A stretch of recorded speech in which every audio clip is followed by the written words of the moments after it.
nimba hari umuntu yakoze ibishoboka byose ngo mfatwe cyangwa mfe ni General Bunyoni. Nimba hari umuntu w'umurundi bimaze gushika akantuka ntibaragera ku rugero natutswe n'umukenyezi wa Bunyoni. Ejo ndazi neza ko Ndayishimiye yafashwe, ndazi neza ko Ndayishimiye yageze aho bagira bamwice, ndazi neza ko nawe nyene yorondera uwatuma akabimbwira, kandi ndazi ko yoba azi neza ko Ndayimenye nawe nyenda mutabariza. Nshaka ko atanumwe yogirwa nabi, nshaka ko leta yoba umuvyeyi ahumuriza bose akabakingira. Mwaramutse, ejo nakoze video ku mupfasoni yavuze ibintu byinshi kuri Facebook, avuga ku bijanye n'ukuntu Uburundi bumerewe nabi abategetsi batabwitayeho. Hanyuma ikindi navuze nameze nk'ushinga ko ni ikintu kijanye n'ibitutsi yavuga yidodomba. Mu nyuma naragiye kuri Facebook yiwe ndaraba sanga koko harimo ibitutsi biteye ubwoba cyane ku buryo personnellement nagize ubwoba naheza ko abantu batukana kugeza hiyo,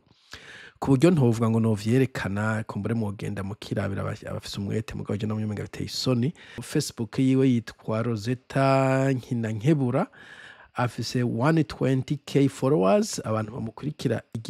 ibihumbi 120, comme reference JFC 32.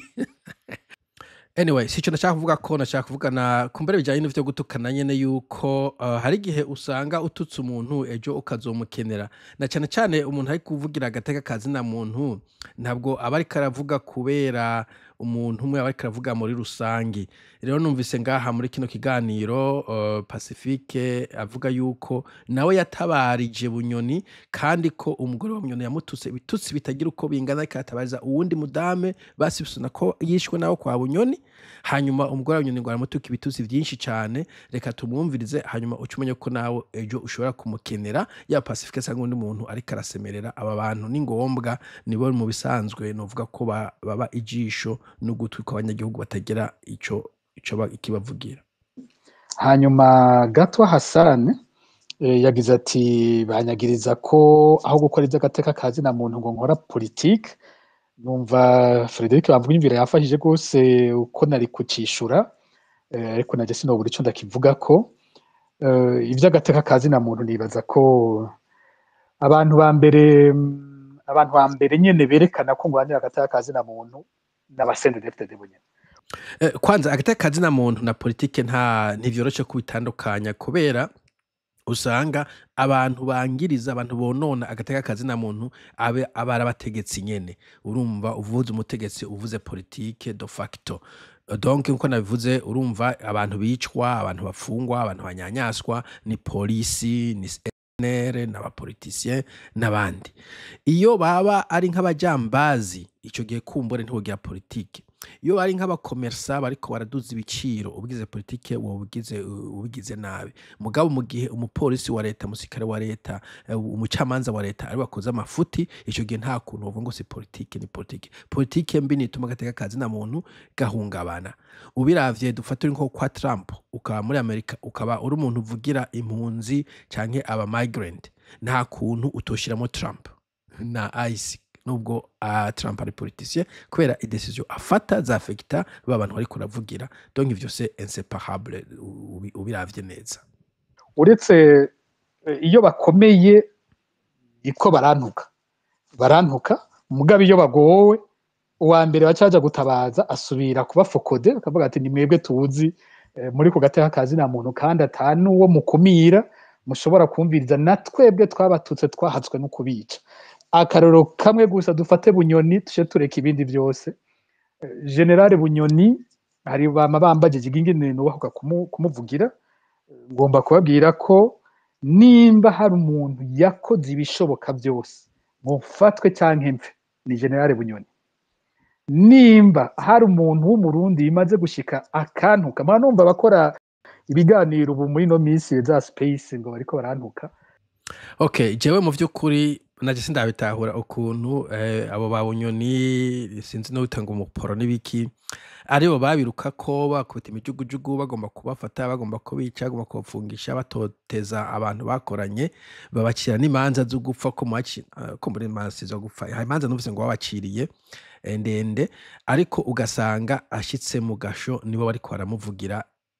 man ako kazi je nako noshobora jewe no bava mba ako kazi nako noshobora ariko reka dukomeze ntibaragera ku rugero natutswe n'umukenyezi wa Bunyoni narigeze kubishyira ahabona muri nibaza ko hari muri 2017 igihe hapfuye mukenyezi yakora muri Regideso yitwa Lydia Nibogora nkerekana ko uyu mukenyezi yagandaguwe n'umuryango wa Bunyoni ndabishyira ahabona byose ico gihe niho narose ku telefone ubutumwa bwanditse natutswe ibitutsi atamu numwe ndiga numva yubahuka kubivuga amajambo yavuze aboshora kubirondera kumbere boshora kubitora kuko ico gihe narabishize ahabona muzobona ibintu by'akamara maza yantutse uwo muntu ariko bo urumva donc umugore wa Bunyoni hapfuye umuntu uwo mugore yitwa Lydia ngo bari abacuti abagenzi hanyuma binuba yuko ashobora kwicishwe na famiye ya Bunyoni kuko Bunyoni icyo gihe ngira ngo yashinzwe polisi kandi yarica abantu ngo arafite n'ikintu ca cave mu nziwe azarica abantu ivyo vyari bizwi umugore aho yoretse umugabo akaba aradiringa nakubwira ubwo ntabwo ari muri politike sinubwo ituma abagore aza bitamo mu bintu vya politike yatari muri ico kibanza je umugore wanje ari mu polisi no muri akora akazi kiwiwe ivyo yonona bikamuraba niba ari umuganga sinoca muja kuvuga ibintu vy'ubuganga kuko en principe nta nivyo uvyubuzi kuvuga ngo uronganya n'umuntu gucumenya ivyo akora mugabo umugore acaramutuka ngo bitutsi vyinshi cane bo je ntashoboye kuba naronde kabisa nagiye kuri internet ndasuragura ndarondera kuri ku mapeji kumbure vyarahambwe musi niba vyara nko muri 2017 haci imyaka irenga 4 birashoboka ko vyahambwe mu kuzimu muri anda ayandi ma comments ku buryo ntashoboye kubibona usiye ko kandi je ibintu by'ibitutsi kumbure ntari kuryoherwa no kubishira hejuru akumva ko yamututse ibintu nawe nyene yikugura avuga abantu bari muri ya kiti bagenda baratukana urumva batutse bavuze ibintu byinshi cyane kuri aba ba Pacifique umva ko ubu Mukabunyoni we yaje anyomoza avuga ibirenze ariko kongera ko no kumugabo wiwe nawe yagomba kumufata cyangwa amwice urumva yuko en principe abantu nka benshi twovuga duti awa ntitunaho bo gufata nawe ntitwogira bo ariko ahanene ngashaka gutanga message natanze n'ubutaha kuvuga ku mukobwa we yatukana cyane ubonye papa wawe umugabo wawe wo muvukana igiki wewe nyene uri ahantu hakomeye ugume wibuka yuko ari nk'akatiza mu bisanzwe ubuzima bwose ni tuba dutije bashaka gukora akazi keza n'akazi gasanzwe nino hari usanga utomboka akazi keza ariko nashaka ukora n'akazi k'abantu umustanteri burugumestre nyumba 10 je no sais pas ukamenya ko utijwe ico giti utijwe iyo uniforme utijwe iyo nkoho ejo bazoyikwaka isizoyikwaka ingwari zoyikwaka hanyuma ukenere kubana n'abandi bantu ico rero abatukana bibaza ngo bo je ndi mondera kure jewe papa kora ikije ikiki twese wibaza ko gaha twicaye ta abantu dufise bari mu bintu barahari natwe barahari banakomeye kumva no gusumbya biwawe ariko turazi yuko ari vy'igihe gitari vy'igitizanyo so muze mwitonda abantu b'Imana biragoye nimwe mukunze kuvuga ngo ntisakaye sinvuga ituma ibintu bitakubera twigisha en principe ariko nashaka ducisha make twese uko tungana igihe afashwe agafatirwa ku mukuru w'umutumba bakabona ko biheze kandi itegeko ryoba ryari ryo kumurasa ico gihe abo nyene barakoze ibishoboka byose kugira ubutumwa bunshikire muri uwo mwanya kandi babikoze bazi ko binshikiriye ndamutabariza nkuko ntabariza abandi n'abandi muhanda bikora arakira gutyo urumva bime kandi twavuga uyu murozeta yari karavuga ukuntu iyo umuntu azimiye iyo umuntu agiraho ayicwe iyo umuntu afashwe atamutahe wakoresheje canke ibintu byo mu kinywabi baba bazi yuko umuntu gutabaza ni Focode ni Pacifique it doesn't make sense nkuko nabanda bivuga nkuko yavuze nawe mu bihugu bizima iyo umuntu azimiye umuntu ahohotewe umuntu afashwe ikintu cyose haba hari urwego runaka rushinzwe kubigira kenshi na kenshi haba hari n'inimero ucuhamagara gratuit or free emergency number kumbure 911 muri Amerika ishobora kuba ari 111 mu bindi bihugu aho uca utelefona polisi ikakubaza urgence yumvise urgence igaca yiprecipitate ubwo nyene ikaba yahashitse canke ari ikintu cibwe canke umuntu yanyurujwe bagaca bafatana bagakorana n'ama helicopter n'ibiki vyose mu kirere ukasanga ziko ziranyagara ziko zirondera uwo muntu mugabo umuntu ari mu Bubirigi niwe atabarizwa ibintu bibaye mu Burundi umva ko igihugu kiba kicabaye nka jungle gusa ico bifasha nibaza ko iyo avuze abantu bagira mu cyaje turamenyekane reka tubireke bagaca bamujyana mu gasho niyo mpamvu bamfite bamutabariza aho kandi kujya buvuga ngo kusinzi kubwira ngo kugiraho kuja ku guhunahunaho wagize gute sinzi ko bavuga mu Kirundi donc aho waneguwe kuneganega aho waneguwe kubona umuntu waramututse hanyuma kamukenera nibaza ko biragoye gusa it's a painful experience nibaza ko vyiza rero kwitonda bitaragushikira ejo bundi aho habaye ibi by'ingwara sinza kuvugaho amakuru yazananye kuko vyo hava bibakwegera nabo nyene baragize batudutabare ntuzo bivuge ariko nticabujije naho nyene ko nsubira kumutabariza amakuru yavuye kwa Mukabunyoni n'umukobwa wiwe hari abandi se bamukunda hari abandi bamunezwe ivyo birabizwi nubwo yaciye kuwundi kugira gatanu nibo babacishije ko batigenda tubwirire naka atubwirire naka n'atubwirire Pacifique kuko ndazi kubera nyene ibimware arashobora gutinya ibimware arashobora gutinya kuvuga exactement kugenda straight kuko biragoye amfete gufacing umuntu wa uzi ko mwagombye kwica hanyuma kamutuka ashobora kubacisha ku muntu agira gatandatu wikimenyane hanyuma akaduga hejuru ariko akamenya kwijura ashikiye Pacifique kuko Pacifique ashira ku réseaux sociaux hanyuma batangure gusemerera amakunga ataye kumva Burundi burabaye jenge noneho gose hanyuma bikwita mu jana kwa muganga which is what happened so donc ushobora kuzokena abantu basemerera umunsi umwe canke uyundi ico mukimenyere niba General Bunyoni yagize hakenera umuntu amutabariza General Bunyoni mu mwibuke mu abantu bese umuntu wanciyaho bon sinzi ya premier ministre yashoye kuba na president n'umuntu akomeye cyane burya nuko gusa mu Burundi abantu bose bigize ubuyabo kubera uko kuntu basuzugurana ubundi premier ministre ntashobora kuja kumuta mu gasho atarubanza gwa habaye ivyo iryo nibaragera igihe ryambaye umutemere niwe muntu wa mbere yantutse rero niwe muntu wa mbere yanyita ivyo bariko baravuga niwe muntu wa mbere kandi yabonye ko hageze gutabariza umuntu ku by'agateka kazi na muntu ari jewe sinodondagura abandi bose ngo ndabaheze nibaza ko ejo ndazi neza ko ndayishimiye yafashwe ndazi neza ko ndayishimiye yageze aho bagira bamwice